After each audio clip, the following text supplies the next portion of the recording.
I'm Harry Spicer. I'm a Korean War veteran. I was in the British Army. And I went to Korea in August 1950.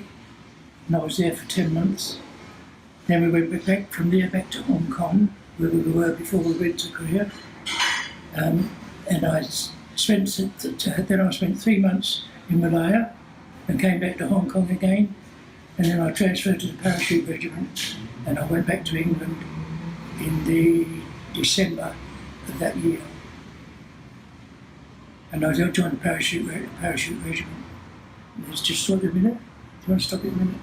Stop it. And we met a ex-colonel, a Korean War veteran, and he wanted to get a memorial built for the Korean veterans in Sydney. I met with him, and a few of us met with him actually, and we decided we would form a committee. And he was the president of the committee, I was the vice president, and we got together and we started talking about the memorial. He always said, we want from the government just the land to build the memorial on, but and that we didn't need money. Because the Korean colonel had said, we don't need money, we just want the ground to put the memorial on. So I got my local member of parliament to try and get an interview with Maurice Yema, who was the Premier of New South Wales then, and to talk to him about getting the land to build the memorial. And when we met with him, we told him that we just wanted the land, we don't want money. Because the colonel says, don't worry about the money will be okay. So he accepted that, and at the next meeting of the Korean veterans, which they hold one day a year in the Government House in Sydney, and in his speech he spoke about it, and he said, I'm going to need my 101% support, and well, to get everything what we can done to get this memorial built. We've just got to get the memorial built. So then they formed a committee with the government, and basically the government took over the organising of the monument. And we had the committee. I was on the committee. There was a number of government people, there's government surveyor and finance person from the government, and a Korean from the Korean Veterans Association, and we had the committee to start doing the memorial.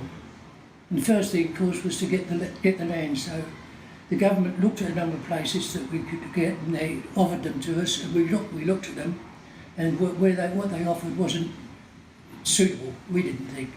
Then they came up with the site in Moore Park in Sydney, and we looked at it and said, yeah, that's it, that's the place to build a memorial. So the decision was made. We told the government that we would like to have that in Moore Park, and they accepted that. And then we started working on the memorial itself, the design and everything else of the memorial. And I don't know how many meetings we had. We used to be every week, every couple of weeks, once a month, at different times, just when it was needed to make decisions on what we was doing. But all the work was being done by the government, like the architects, the department, the government surveyor, government finance, all the bodies that were needed for the building of the memorial. They was all at a position on the committee. So we was there, and we'd make our suggestions, what we thought we want. And they'd ask us exactly what we wanted, what sort of thing we wanted. So anyway, it was decided that we get some quotes and designs, and I think we had about 5 lots of people give us a design for the memorial. And we went through them. We picked the one that we do have now, which is, as far as we were concerned, was the number one pick, and by the response we've had from people since it's been built, we made the right decision. And so then it was there from then on. We got to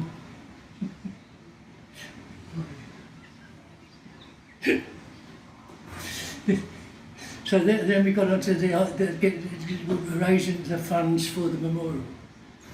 We did tell the government we didn't need money, but the colonel, whose idea he was the fellow who said that we don't need money, but we didn't know at the time he had cancer. And it wasn't long after we got the decision from the government that they were going to support it, and he passed. So I took over the presidency of the committee, which the Australian and Korean War Memorial Association. And then from there on, we just carried on with the committee, with the government, and they gradually got all the things necessary done, and got to the building of the memorial and the design. They came up with the design of the memorial, but there's some of the things on it they didn't. We got the names of all the countries that served in Korea on a pathway on the memorial. That was my idea, and we also got the names of all the battles that the Australians served at, and that became battle honours, and we got the names of all those on different stones within the memorial. And also then we got the Korean national flag, and we had the national flags, the national poles with the national flag on them in the memorial. We also have the copies of the medals that the Australians received, the United Nations medal and the Korea medal. And the Korea medal is the same as that's given to any of the Commonwealth forces that fought in Korea. All the British Commonwealth ones, they all got the same war medal for Korea. What have been the reactions of what do the veterans feel about this memorial? They're happy with it. They are happy with it. Yeah. I don't think we've had any comments that was against any part of it. So it's worked out that we liked it, they like it, so that's it. And nobody's ever said we should have done this, we should have done that or the other. They're quite happy with what we finished up with. And the significance of the area, the surrounding area? Well, no, that's got no significance with regards to the Korean War. Oh, you're right, but the significance of this area with Anzac Parade. Yeah, no, that didn't come into it either. It was just the place where it was. I know, but isn't it still very meaningful that it's... oh, well, it's not Anzac Parade. Yes. Yeah, it's not Anzac Parade, yeah. And where it's the Anzac Parade across where they're commemorating World War I. Yeah. Yes. There's a memorial. It's not just a... It was dedicated. It's not just randomly located in a remote area. It's a pretty significant road part. Yeah. Now let's go back to your experience in the war a little bit. So do you have any recollection, something, I don't know, like an anecdote from the war? Your time in Korea in 1950? Yeah, well, we went there in August of 50, and there was the Middlesex Regiment and the Argyll and Southern Highlanders. And at that time, we only held the Pusan area, around the Pusan area of Korea. And I think basically the North Koreans had run out of steam, and they could, there's getting their reserves up, get everything else before they moved on. And in that time, of course, there was getting more troops out there. We were the first troops after the Americans to go there, the British was there. And we was the British 27th Brigade. Then in the, I think it was about the October, the 3rd Battalion Royal Australian Regiment joined us, and then we became 27th British Commonwealth Brigade. Then after that, we had New Zealand Artillery join us. They came into the brigade, and we also got the the Princess Patricia's Canadian Light Infantry Battalion join us. and there was an Indian medical team joined us.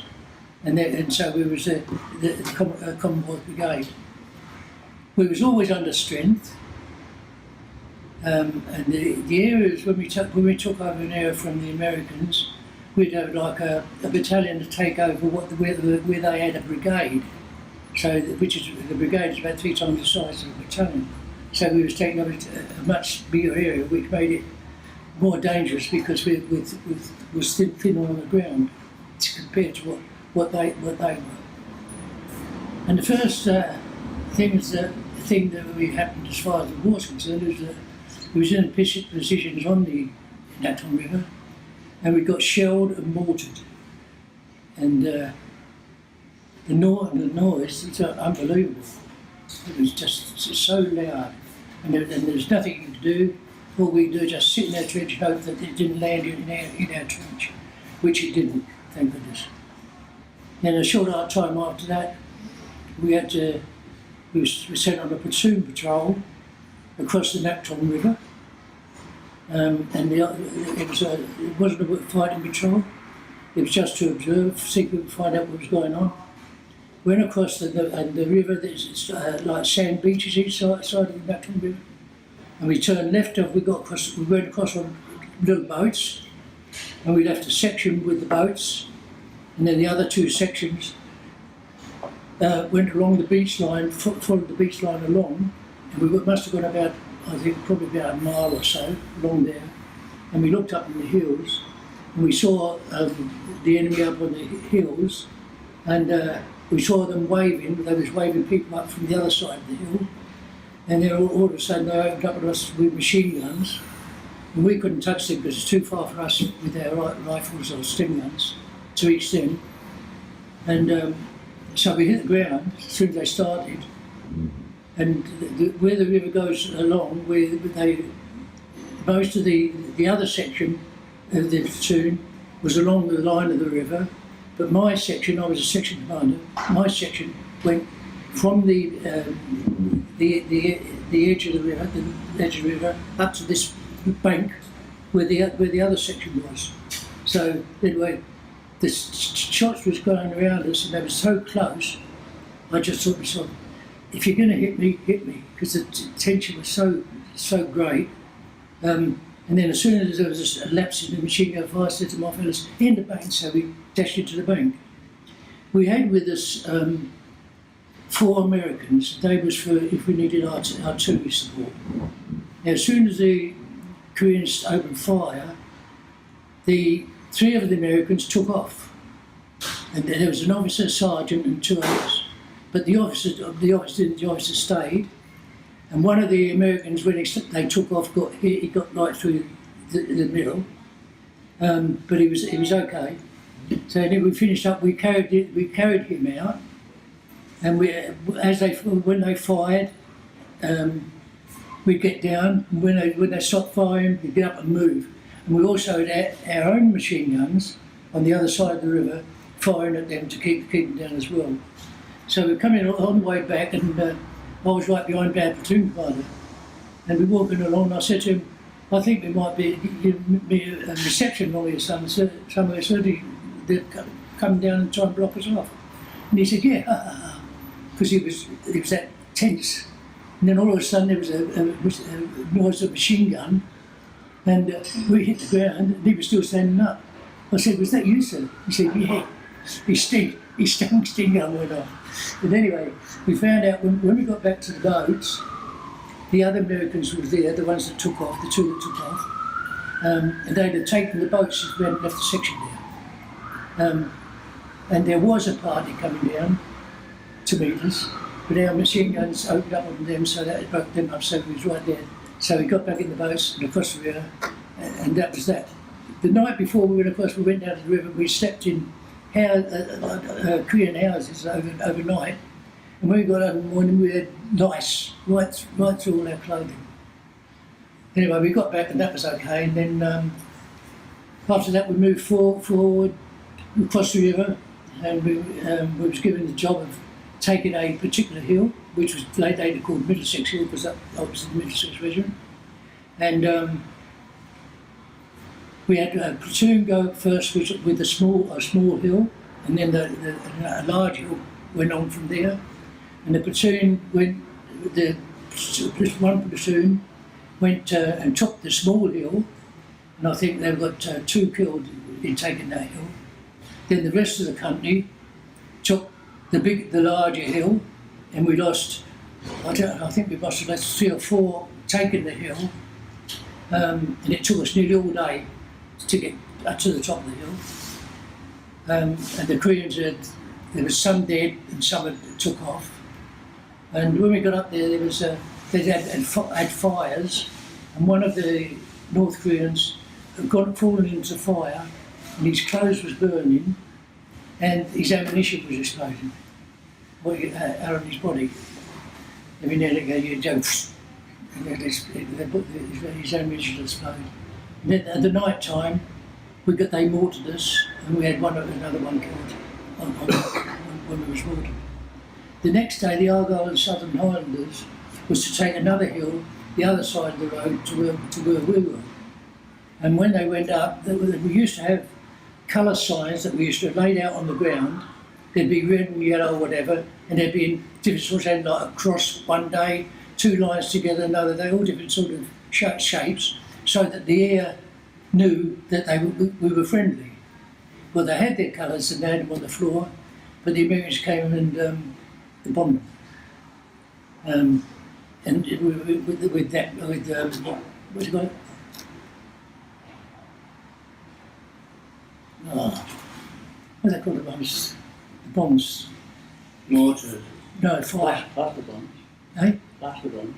No, the ones that they dropped from the airplanes. Airbird. Huh? Airbird. What? What did you say? Airbird. No. Well, you know, they would just drop the bombs and it's just all fire, flame and oil, light. Napalm. Napalm. They dropped, you're going to have to sort that out. They dropped napalm on the Argylls. And I don't know how many they killed. I think they had about 20 or something killed. And the second in command of the Argylls, Major Muir, he won the VC on that hill. But they came down and we were still on our hill. My company was on this hill over here, and the rest of the battalion was down behind, and they went up and helped get the Argylls down. Then we moved on from there, and we did a little bit in the country, looking for any North Koreans who might be hanging around. Then that's when the Australians joined us, and we flew up to Seoul, or Gimpo Airport. The Australians stayed there for a while, cleaning up, and then we was at the airport probably about 3 days under canvas, and then we started moving north. And so every day we'd get in our trucks, go north, stop at night, dig in. Maybe we'd have some action, maybe we wouldn't, or maybe we'd run into some action. We just clear it as we went, and we did that all the way up, and there was a number of battles. I can't remember what they were, all of them, but there was a number of battles, and we got as far as what was it? I can't think of the damn name. Patchon, I think it was.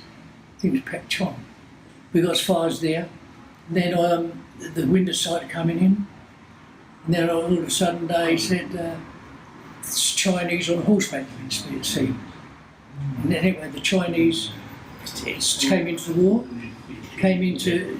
across the border, and they stayed there quite a while. And we didn't even know they were there. They didn't know they were there, and there was hundreds of thousands of them. They came in, and then all of a sudden they started to us. And when they did, our brigade was out on its own, and they were saying that nothing could save the British 27th Brigade because the North would surround us and we'd be gone. But anyway, we got out and came back, and as we came back, we was fighting withdrawal, and we was rearguard action, and that is where some troops stay in a position to let the others come through, and all the time when you're in that rearguard position, you're expecting the enemy to be right behind them. So you'd expect you're going to get caught, but luckily we didn't. We just got away with it and got back down, went way back down to the other side of the border, the 38th polar. And then we stopped there and we dug in and everything else. Then the Chinese came and then there was a backwards and forwards, and we left in the June, I think it was. We left June. We left. We went back to Hong Kong. And from Hong Kong, I went. The battalion had to stay there another, I think, 10 months or something to complete their 3 years. But I volunteered the parachute regiment and I went back to England and joined the parachute regiment.